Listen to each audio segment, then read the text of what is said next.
Hello my dear student, आप सभी का स्वागत है मेरे यूट्यूब चैनल पर जिसका नाम है कॉमर्स विद सुनीत जांगड़ा। तो आज हम डिस्कस कर रहे हैं 10th क्लास का हिस्ट्री का चैप्टर फर्स्ट है जो इंडस वैली सिविलाइजेशन यानी सिंधु घाटी सभ्यता। सिंधु घाटी सभ्यता जैसा कि इस पिक्चर में दिखा रखा है, ये कौन सी थी? सिंधु घाटी सभ्यता थी। इसमें क्या है, एक ऐसी नगर योजना होती थी, इसमें बड़ा दुर्ग होता था ऊपर और कुछ निचला हिस्सा होता था जो आम लोगों के लिए यूज किया जाता था। तो इसमें हम देखते हैं भारत में सिंधु घाटी सभ्यता थी जो क्या है, सबसे पहली नगरीय सभ्यता थी। इससे पहले की कोई नगरीय सभ्यता होने के हमें प्रमाण नहीं मिले हैं अब तक। और खुदाई से प्राप्त अवशेषों से पता चलता है कि सिंधु घाटी की सभ्यता के लोगों की सोच अत्यंत विकसित थी। जो सिंधु घाटी की सभ्यता के लोग थे वह काफ़ी विकसित थे, हमारे आज के टाइम से भी पहले मतलब बहुत ज़्यादा विकसित थे, क्योंकि जो इसकी नगर योजना थी, जो इनका निर्माण किया गया था, वो बहुत काफ़ी अच्छे ढंग से किया गया था। उनकी सोच इससे पता चलता है कि काफ़ी अच्छी विकसित थी। क्या है, जो उनके मकान थे पक्के ईंटों के मकान थे और उनकी गलियां थी वो बहुत साफ़ सुथरी और चौड़ी थी, और जो उनके पानी की निकासी थी वह बहुत अच्छी थी। और यह सभ्यता का विकास क्या है, सिंधु नदी व उसकी सहायक नदियों के आसपास के क्षेत्र में हुआ, तो इसलिए इसको क्या है, सिंधु घाटी सभ्यता कहा जाता है। और इसमें सबसे पहले खोज कहाँ पे हुई थी? हड़प्पा नामक स्थल की सबसे पहले खोज की गई थी, इसलिए इस सभ्यता को हड़प्पा सभ्यता के नाम से भी जाना जाता है। अब हम देखते हैं कि सिंधु घाटी सभ्यता का विस्तार कितना था। सिंधु घाटी की सभ्यता के विस्तार की बात करें तो ये है, पूर्व में आलमगीरपुर से लेकर क्या है,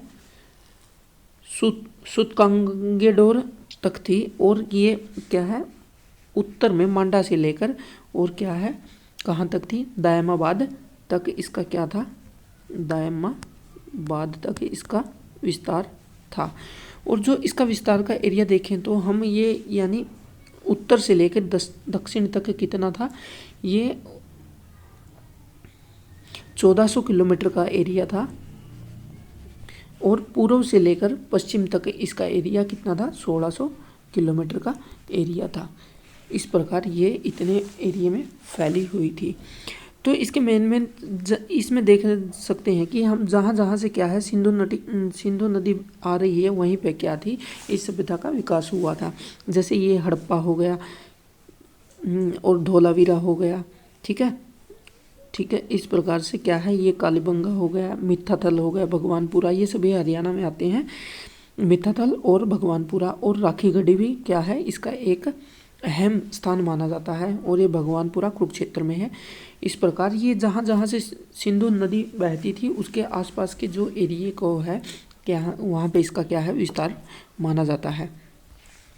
नेक्स्ट हम देखते हैं इसको, सिंधु घाटी सभ्यता के जो एक्यूरेट कालक्रम है, मतलब कितने टाइम पहले हुई थी, इसका अभी तक कोई अनुमान नहीं है, लेकिन कार्बन डेटिंग के द्वारा हम इसका क्या है, कुछ अंदाज़ा लगा सकते हैं। कार्बन डेटिंग क्या होते हैं? कार्बन डेटिंग के द्वारा हम चीज़ों के वहाँ पे जो अवशेष मिलते हैं उनके द्वारा क्या है, उनकी आयु का पता लगाया जा सकता है।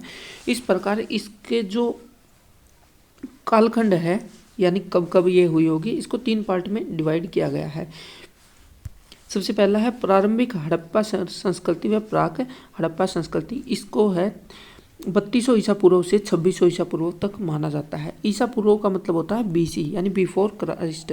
जो हमारा कैलेंडर आज हम 2023 में पहुंच गए हैं, इसको बैक चलें तो ये 0 आ गया, और 0 से कितना 3200 साल पहले, यानी हमारे कैलेंडर से 3200 साल पहले को क्या बोला जाता है, ईसा पूर्व बोला जाता है, यानी ईसाई के जन्म से पहले।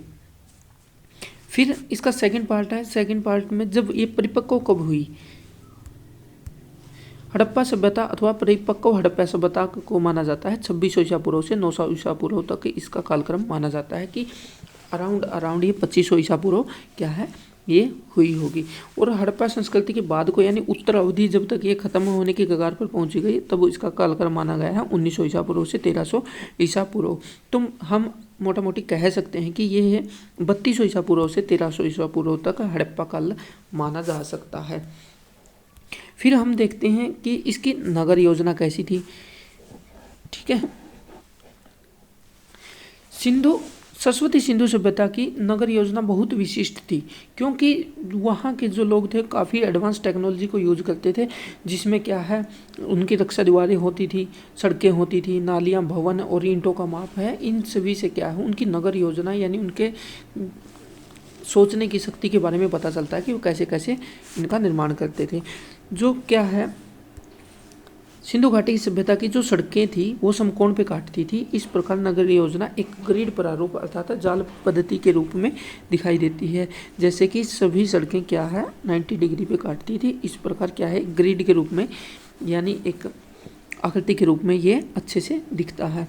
सिंधु घाटी सभ्यता की दूसरी विशेषता क्या थी नगर की? उनकी जल निकासी। उनकी जल निकासी का विशेष प्रबंध था। उसमें क्या है पूरे शहर में नालियों का क्या है जाल बिछा हुआ था। यदि हम आज भी कोशिश करें तो हमारी जल निकासी की व्यवस्था आज भी इतनी बेटर नहीं हो पाती जितनी सिंधु घाटी सभ्यता के दौर में थी। इससे हमें उनकी कैपेसिटी के बारे में पता चलता है कि उनकी कितनी अच्छी क्या थी विकसित लोग थे। और क्या है भवन निर्माण के लिए पक्की ईंटों का यूज किया जाता था। उस टाइम भी क्या है पक्की ईंटों का यूज किया जाता था। सिंधु घाटी सभ्यता कालीन प्रत्येक घर में क्या होता था एक रसोई घर होता था और एक स्नान घर यानी नहाने के लिए होता था।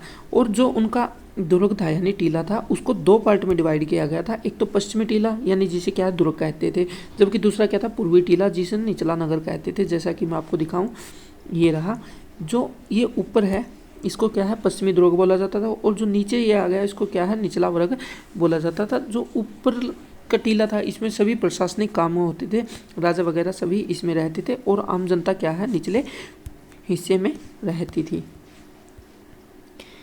फिर उनकी सामाजिक स्थिति कैसी थी? अब ऐसा तो है नहीं कि हम उस टाइम थे, लेकिन हम केवल अंदाज़ा लगा सकते हैं कि उस टाइम कैसा कैसा समाज रहा होगा। वहाँ का समाज क्या था मातृ सत्तात्मक यानी क्या है माता की ज़्यादा चलती थी। आज के टाइम में क्या है हमारा समाज पितृ सत्तात्मक है यानी घर में किसकी चलती है पिताजी की चलती है। तो इतिहासकारों के अनुसार समाज को क्या है 4 भागों में बांटा गया था। विद्वान, एक तो विद्वान होते थे जो पंडित वगैरह, दूसरा योद्धा यानी जो राजा वगैरह, फिर श्रमिक आते थे और फिर व्यापारी आते थे। इन मेनली 4 पार्ट में क्या है पूरे समाज को डिवाइड किया गया था। ये लोग क्या है शाकाहारी भी थे और मांसाहारी भी थे, दोनों तरह के भोजन का उपयोग करते थे और ऊनी और सूती वस्त्र दोनों तरह के वस्त्रों का प्रयोग करते थे। और पुरुष और महिलाएं दोनों ही क्या पहनते थे आभूषण पहनते थे। सिंधु घाटी के लोग क्या है शांति प्रिय लोग थे। यहाँ से तलवार, ढाल, शिरस्त्राण, कवच इत्यादि के साक्ष्य नहीं मिले, मतलब किसी भी हथियार के साक्ष्य नहीं मिले। इससे हमें क्या पता चलता है कि यहाँ के लोग क्या है शांति प्रिय थे। नेक्स्ट हम देखते हैं उनकी आर्थिक स्थिति कैसी थी, क्या क्या करते थे वो लोग अपने जीवन यापन के लिए। सबसे पहले क्या है अपने जीवन यापन के लिए क्या है कृषि करते थे। यहाँ के लोग कृषि वस्तुओं जैसे क्या है जौ, चावल, गेहूँ, मटर, सरसों, राई, तिल, तरबूज इत्यादि का उपयोग करते थे। सिंधु घाटी सभ्यता के सतलों से हमें जुते हुए खेत, मतलब जो खेत जोते हैं वहाँ पे उसके साक्ष्य मिले हैं और एक साथ क्या है 2 फसलों को बोया जाता था। हड़प्पा सभ्यता एक कांस्य युगीन सभ्यता थी, क्योंकि इसमें क्या है कांस्य का प्रयोग किया जाता था। कांस्य किससे बनता है? तांबे और टीन के मिश्रण से क्या है कांस्य का निर्माण होता था, यानी 9:1 में, यानी 9 यूनिट क्या है तांबे की और 1 यूनिट टीन की को मिलाकर क्या है हमें कांसा प्राप्त होता है। हड़प्पा के लोग लोहे से परिचित नहीं थे, वहाँ पर किसी भी प्रकार की लोहे की सामग्री के क्या है हमें साक्ष्य नहीं मिले हैं। इस दौरान जो व्यापार होता था, व्यापार किसी भी आर्थिक क्रिया के लिए सबसे महत्वपूर्ण होता है। इस प्रकार आंतरिक और बाह्य दोनों प्रकार के क्या है व्यापार होते थे। आंतरिक व्यापार कौन सा होता है? जो वहीं एक देश की सीमा के अंदर होता है उसको आंतरिक व्यापार बोला जाता है, और जो दूसरे देशों के साथ व्यापार किया जाता है उसको बाह्य व्यापार यानी अंतर्राष्ट्रीय व्यापार बोला जाता है। इस दौरान आंतरिक व्यापार और बाह्य व्यापार दोनों समृद्ध अवस्था में थे। सुमेरियन सभ्यता के लोगों का लेखों से ज्ञात होता है। जो सुमेरियन सभ्यता थी उसके लेखों से हमें पता चलता है कि विदेशों में सिंधु सभ्यता के व्यापारियों को मेलुहा के नाम से जाना जाता था, यानी यहाँ के लोग जो व्यापारी बाहर जाते थे उनको क्या है मेलुहाना के नाम से जाना जाता था। लोथल नामक सिंधु घाटी सभ्यता के जो एक इसका क्या है लोथल नामक इसका एक स्थल है, वहाँ पर क्या है सिंधु घाटी सभ्यता कालीन सतल से हमें फारस की मोहरें प्राप्त हुई हैं, यानी विदेशों की मोहरें हमें प्राप्त हुई हैं। तो इसका क्या है, इसका मेन मतलब यही है कि विदेशी लोग आते थे वहाँ पर क्या है, व्यापार करने के लिए। तो इसके लिए हम कह सकते हैं कि वहाँ के लोग जो है अंतर्राष्ट्रीय व्यापार यानी दूसरे देशों के साथ भी व्यापार करते थे। अब हम देखते हैं सिंधु घाटी सभ्यता के प्रमुख स्थल यानी उससे संबंधित स्थल कौन कौन से हैं। ये 10th क्लास में मेनली क्या इंपॉर्टेंट है, हड़प्पा, मोहनजोदड़ो, ये बहुत इंपॉर्टेंट है। और हरियाणा में जो क्या है, HBSC बोर्ड को देखें तो हरियाणा में जो इसके स्थल पाए गए हैं, भगवानपुरा, राखीगढ़ी और मिठाथल, ये सभी इंपॉर्टेंट हैं। इसके बारे में हम, यह स्थल वर्तमान में अब कहाँ है, पाकिस्तान के है मोंटगोमरी जिले में स्थित है। यह सबसे पहला उत्खनन कार्य है, यह मतलब इसकी खोज क्या है सबसे पहले की गई थी, क्या कौन, हड़प्पा सभ्यता थी। और यह कहाँ थी, यह रावी नदी के तट पर स्थित थी।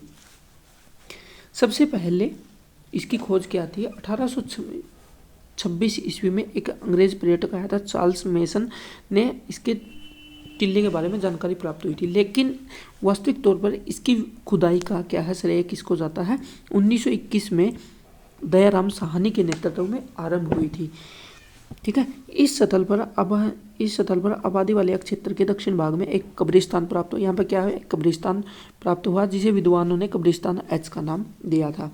हड़प्पा से हमें एक क्या है, विशाल अन्नागार जहाँ पे अन्न रखते थे, मतलब बहुत बड़ी मात्रा में अन्न रखा जाता था, वो भी उसके भी साक्ष्य मिले हैं। यह सिंधु घाटी सभ्यता की खुदाई से प्राप्त हुए तमाम संरचनाओं में से दूसरी सबसे बड़ी संरचना है। क्या है, विशाल अन्नागार। इस अन्नागार में 6-6 की 2 पंक्तियों में कुल 12 विशाल कक्ष निर्मित किए गए थे। 6-6 की पंक्तियों में 12 क्या है, कमरे बनाए गए थे। हड़प्पा से हमें पीतल की इक्का गाड़ी, एक पीतल की गाड़ी भी मिली है। और इसी स्थल पर क्षत्रिय के गर्भ से निकलते हुए पौधे वाली एक मण मूर्ति भी प्राप्त मिली है कि क्षत्रिय से गर्भ से क्या निकल रहा है, एक पौधा निकल रहा है, वह मूर्ति भी हमें प्राप्त हुई है। समूची हड़प्पा सभ्यता से हमें अधिक अभिलेख युक्त मोहरें भी यहीं से प्राप्त हुई है। तो यहाँ से क्या क्या हमें प्राप्त हुआ है, इसकी खुदाई किसने की थी, हमारा क्या है 1921 में दयाराम साहनी के नेतृत्व में की थी। लेकिन सबसे पहले की बात आ जाए तो चार्ल्स मेसन ने इसकी खुदाई की थी। और ये कहाँ है, अब वर्तमान में पाकिस्तान के कहाँ है, मोंटगोमरी जिले में स्थित है। और यहाँ पे एक कब्रिस्तान प्राप्त हुआ था। और क्या है, क्षत्रिय के गर्भ से निकलते हुए पौधे को दिखाया गया है, एक पित्तल की क्या है गाड़ी प्राप्त हुई है। ये सभी यहाँ से हमें प्राप्त हुआ है। नेक्स्ट आता है मोहनजोदाड़ो। मोहनजोदाड़ो क्या होता है, मोहनजोदाड़ो का सिंपल भाषा में अर्थ देखें तो क्या होता है, मृतकों का टीला। वर्तमान में यह क्या है, पाकिस्तान के लरकाना जिले में स्थित है। यह स्थल सिंधु नदी के तट पर है। इस स्थल पर उत्खनन कार्य कब किया गया था, 1921 में किसके द्वारा किया गया था, 1921 में रखाल दास बनर्जी के नेतृत्व में क्या इसकी खुदाई की गई थी। और इसकी सबसे बड़ी विशेषता क्या है, यहाँ पर हमें क्या प्राप्त होता है, एक विशाल स्नानागार के साक्ष्य मिले हैं कि सबका एक मिला जुला स्नानागार होता था जहाँ पर लोग आते थे। यहाँ से मिली सबसे बड़ी इमारत विशाल अन्नागार है। ठीक है, सार्वजनिक मोहरें मोहनजोदड़ो से प्राप्त हुई हैं। उल्लेखनीय है कि हड़प्पा स्थल से सर्वाधिक अभिलेख युक्त मोहरें प्राप्त हुई हैं। तो यहाँ से भी हमें क्या प्राप्त हुई, मोहरें प्राप्त हुई। इसके अलावा हमें क्या मिला, कांस्य की नर्तकी की मूर्ति मिली है। मुद्रा पर अंकित पशुपतिनाथ की मूर्ति मिली है। और क्या है, सूती कपड़ा मिला है। और अलंकृत दाढ़ी वाला एक पुजारी मिला है जो उसकी बड़ी बड़ी दाढ़ी है और एक उसका हाथ कटा हुआ है। यह हमें कहाँ से मिला है, वहाँ से प्राप्त हुआ है। नेक्स्ट हमें बस इनके बारे में इतना पता होना चाहिए कि ये कौन कौन से इसके स्थल हैं और इसकी खुदाई कहाँ कहाँ किसने की थी। ठीक है, मेन क्या आएगा 10th क्लास में इतना ही आएगा। फिर है चन्होदड़ो क्या है, ये भी पाकिस्तान में स्थित है सिंधु नदी के तट पर। इसकी खुदाई किसने 1935 में अर्नेस्ट मैके के द्वारा नेतृत्व में की गई थी। और यहाँ से क्या मिले, वक्राकार ईंटों के साक्ष्य मिले हैं। नेक्स्ट आता है कालीबंगा। कालीबंगा क्या है, कालीबंगा कालीबंगा कहाँ है? कालीबंगा स्थान वर्तमान में राजस्थान के हनुमानगढ़ जिले में स्थित है। यह प्राचीन सरस्वती नदी के तट पर है। यह कहाँ पे? सरस्वती नदी के तट पर। इसकी खोज 1953 में अमलानंद घोष के द्वारा की गई थी। और यहाँ पे क्या हमें एक साथ 2 फसलों की बुआई और अग्निकुंड के साक्ष्य मिले हैं, जहाँ से जल निकासी प्रणाली के साक्ष्य नहीं मिले। यहाँ से जल का कोई साक्ष्य हमें नहीं मिला है। नेक्स्ट आता है लोथल। लोथल क्या है? उस टाइम का सबसे बड़ा बंदरगाह माना जाता था। और इसमें हमें क्या मिला? लोथल जो क्या वर्तमान में गुजरात में है। गुजरात के अहमदाबाद में भोगवा नदी के तट पर स्थित है। यह स्थल खंबात की खाड़ी के निकट है। इसकी खुदाई किसने की थी? 1997 में SR राव द्वारा की गई थी। और सिंधु घाटी सभ्यता का यह स्थल एक प्रमुख बंदरगाह स्थल रहा है। इससे पता चलता था कि विदेशों में भी क्या है, उनके जो जहाज है आते जाते थे, वे व्यापार करते थे। नेक्स्ट आता है हमारा धोलावीरा। धोलावीरा कहाँ है? धोलावीरा वर्तमान में कहाँ है हमारा? वर्तमान में गुजरात के कच्छ जिले में भचाऊ तहसील में स्थित है। सिंधु घाटी सभ्यताकालीन स्थल मानहार व मानसर नदियों के पास में स्थित है। धोलावीरा में क्या मिला था हमें? धोलावीरा में अन्य सिंधु घाटी सभ्यताकालीन स्थानों के विपरीत क्या है? नगर का विभाजन 3 हिस्सों में किया गया था। पहले क्या है? नगर का विभाजन 2 हिस्सों में किया गया था, जिसको एक पश्चिमी हिस्सा बोलते थे, एक पूर्वी हिस्सा बोलते थे। ठीक है, एक क्या होता था? एक दुर्ग होता था, किला होता था, और एक निचला नगर होता था।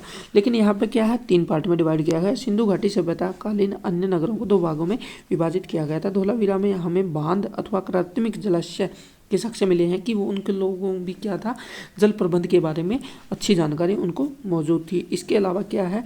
राखीगढ़ी, संघोल, रोपड़, कोटडीजी इत्यादि इसमें शामिल है। इसमें भगवानपुरा और क्या शामिल है? भगवानपुरा और मिठाथल भी शामिल है, जो हरियाणा जिले में आते हैं। नेक्स्ट हम देखते हैं कि उनका राजनीतिक जीवन कैसा था। राजनीतिक जीवन में हमें क्या है? सरस्वती सिंधु सभ्यता का प्रचार क्षेत्र अत्यंत व्यापक था। यह बहुत बड़े एरिया में फैली हुई थी। लेकिन इसकी नगर योजना, पात्र परंपरा, उपकरण निर्माण, बाट मोहरे से इससे क्या पता चलता है कि उनकी एक कुशल प्रशासन होता था की ओर संकेत करती है। लेकिन अभी तक क्या है? निश्चित रूप से ये कहा नहीं जा सकता कि ऐसा होगा। हंटर महोदय ने क्या कहा कि हंटर महोदय का मानना था कि जो उनका शासन था वो गणतंत्रात्मक था, यानी लोगों के द्वारा शासन किया जाता था, लोगों में से उसको सत्ता को चूज किया जाता था। लेकिन अभी तक इसके रिलेटेड कोई भी साक्ष्य अच्छे रूप से मौजूद नहीं है कि ऐसा होता होगा। और इस सभ्यता को मेसोपोटामिया सभ्यता के समकालीन माना जाता है। उसमें संभवतः धर्म के प्रमुख प्राप्त थी। और विद्वानों का मानना है कि सिंधु सरस्वती सभ्यता के प्रशासन का संचालन हड़प्पा और मोहनजोदड़ो 2 नामक 2 राजधानियों से होता था। यानी इससे क्या पता चलता है कि उसकी 2 राजधानियाँ थी। कौन सी? हड़प्पा और मोहनजोदड़ो। लेकिन राखीगढ़ी और धोलावीरा में आकार देखकर उनके महत्व को नकारा नहीं जा सकता। ये पुरातत्व स्थल भी सिंधु घाटी सभ्यता के प्रशासनिक केंद्रों के रूप में रहे होंगे। तो राजनीतिक जीवन में हम कह सकते हैं कि उनकी नगर योजना देखकर ऐसा पता तो चलता है कि उनका प्रशासनिक होगा जो बहुत अच्छा होगा। लेकिन उसके लिए कोई प्रमाण उपलब्ध नहीं है कि ऐसा ही होता होगा। तो इसके लिए कोई साक्ष्य उपलब्ध नहीं है। अब हमने उसकी नगरीय योजना देखी थी। उसकी नगरीय योजना कैसी थी? हड़प्पा की नगरीय योजना बहुत अच्छी थी। उनकी जो सड़कें थी समकोण पर काटती थी। और क्या है? इसको 2 पार्ट में डिवाइड किया गया था। और जिसको क्या बोलते थे? ऊपर वाले को दुर्ग बोलते थे, नीचे वाले को क्या है? आम लोगों के लिए, सामान्य लोग निवास करते थे। ठीक है, ये हमने देख लिया नगर योजना। फिर हम देखते हैं कृषि। कृषि के बारे में क्या है? हड़प्पा गांव मुख्यतः प्लावन मैदानों के पास स्थित थे, जो पर्याप्त मात्रा में अनाज का उत्पादन करते थे। वहाँ पे क्या करते थे? गेहूं, जौ, सरसों, तिल, मसूर आदि का उत्पादन होता था। इससे हमें पता चलता है कि वहाँ पे कृषि प्रधान समाज रहा होगा। मुहरे और टेराकोटा की मूर्तियों पर सांड के चित्र मिले हैं तथा पुरातत्व की खुदाई से क्या है? बैलों के द्वारा जोते गए साक्ष्य, खेत के साक्ष्य मिले हैं। तो इससे क्या कह सकते हैं कि उनको कृषि की अच्छी नॉलेज थी और वह कृषि करते होंगे। अर्थव्यवस्था में हमने बता दिया था कि था कि वहाँ के है लोग विदेशों से भी क्या है व्यापार करते थे। फारस की मोहर भी हमें कहाँ से प्राप्त होती हैं, तो इससे वहाँ की अर्थव्यवस्था के बारे में पता चलता है। फिर हम देखते हैं कि शिल्पकला, कि उनकी शिल्पकला कैसी कैसी थी। हड़प्पाई कांस्य वस्तुएं निर्मित करने की विधि और उसके उपयोग से भलीभांति परिचित थे, यानी उनको कांस्य बनाना आता था। तांबा राजस्थान की खेतड़ी खान से प्राप्त होता था और टीन अनुमानित अफगानिस्तान से लाया जाता था। इन दोनों के मिलाने से क्या है, हमें कांसा प्राप्त होता है।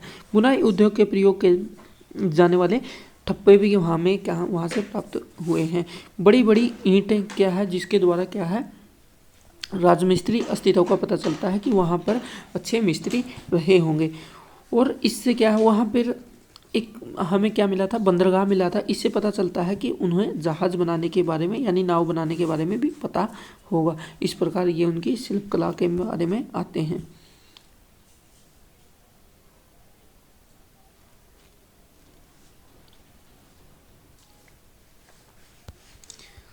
धर्म, अब हम देखते हैं धर्म का,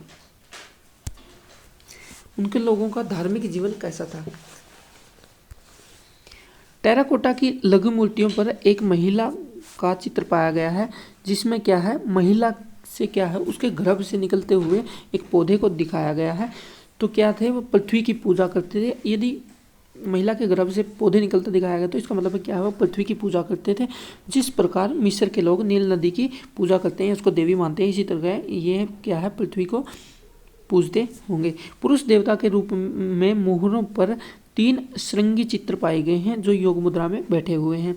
इसमें क्या है, देवता के एक तरफ हाथी, जो इनका देवता है उसकी मूर्ति के क्या तरफ है, एक तरफ हाथी, एक तरफ बाघ, एक तरफ गेंडा, और उसके सिंहासन के पीछे भैंसा का चित्र बनाया गया है। और उनके पैरों के पास 2 हिरणों के चित्र भी पाए गए हैं। ठीक है। सिंधु घाटी की सभ्यता के लोग वृक्षों और पशुओं की पूजा करते थे। सिंधु घाटी की सभ्यता का सबसे महत्वपूर्ण पशु क्या था, यहाँ पे एक सींग वाला गेंडा था। दूसरा महत्वपूर्ण पशु क्या था, कुबड़ वाला सांड यानी बैल, जिसका प्रयोग वह खेती के लिए करते थे, उसको अत्यंत महत्वपूर्ण मानते थे। अत्यधिक मात्रा में ताबीज भी प्राप्त हुए हैं, यानी वहाँ पर कर्मकांड भी होता था। कर्मकांड तो दुनिया से जा ही नहीं रहा, पहले भी और अब भी और आने वाले भी चलते रहेगा। फिर ये सिंधु घाटी की सभ्यता थी, लेकिन इसका पतन कैसे हुआ, इसके पतन के बारे में अभी तक कोई क्लियर डिस्कशन नहीं है कि इसका पतन कैसे हुआ होगा। इसके बारे में केवल अनुमान लगाया जा रहा है कि इसका पतन निम्नलिखित विधियों से हो गया होगा। कुछ का मानना है कि इनके पतन में सबसे बड़ा हाथ है आर्यों का। आर्य कहाँ से, आर्य आए सिंधु घाटी नदी पे और उन्होंने क्या है, इन पर आक्रमण कर दिया, जिसकी वजह से इनका क्या हो गया, पतन हो गया। लेकिन कुछ का मानना है कि प्राकृतिक आपदा आई थी, प्राकृतिक आपदा से आने के कारण वहाँ पर सब कुछ तहस नहस हो गया, जिसके कारण यहाँ पर क्या हो गया, इनका पतन हो गया। सिंधु घाटी सभ्यता के बाद संस्कृति,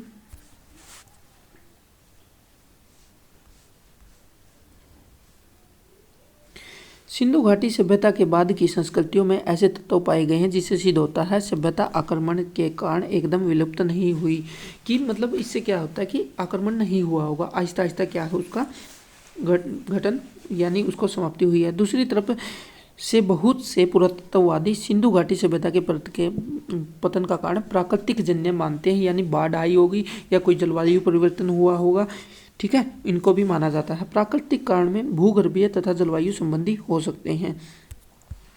यह भी कहा जा रहा है, क्या कहा जाता है, यह भी कहा जाता है कि सिंधु घाटी सभ्यता के क्षेत्र में अत्यंत विवर्तनिक विक्षोभ, जिसके कारण मतलब क्या है भूकंप वगैरह आया होगा, जिससे क्या है इनका नुकसान हो गया। एक अन्य कारण यह भी हो सकता है नदियों द्वारा मार्ग बदलने से क्या है, वहाँ यदि नदियों ने मार्ग बदल लिया होगा तो क्या है वहाँ से उनका बाढ़ वगैरह आ गई होगी, जिसके कारण उनका सब कुछ नष्ट हो गया होगा। इस प्रकार यदि हम फाइनल देखें तो इसके पतन के बारे में कोई भी विचार ऐसे स्पष्ट रूप से नहीं है कि इसी कारण से इसका पतन हुआ होगा। ठीक है, इन प्राकृतिक आपदाओं को सिंधु घाटी सभ्यता के पतन का मंद गति से हुआ, परंतु यह निश्चित कारण नहीं माना जाता। इसके साथ ही क्या है, ये हमारा फर्स्ट चैप्टर कंप्लीट होता है। इसमें हमने देखा कि सिंधु घाटी सभ्यता क्या है, जो ये है क्या है, मानव की सबसे पुरानी प्राचीन सभ्यता है। और इसके क्या है, हड़प्पा, मोहनजोदाड़ो, कालीबंगा, लोथल और ये सभी क्या है, इसके महत्वपूर्ण क्या है, स्थल हैं। और फिर इनके लोगों के हमने राजनीतिक, सामाजिक, धार्मिक आदि जीवन के बारे में भी पढ़ा। और इसके साथ ही चैप्टर कंप्लीट होता है। तो थैंक यू। चैनल को सब्सक्राइब कीजिए, कॉमर्स विद सुनीत जांगड़ा। और इस प्रकार हम इस कंप्लीट हिस्ट्री को कवर करेंगे।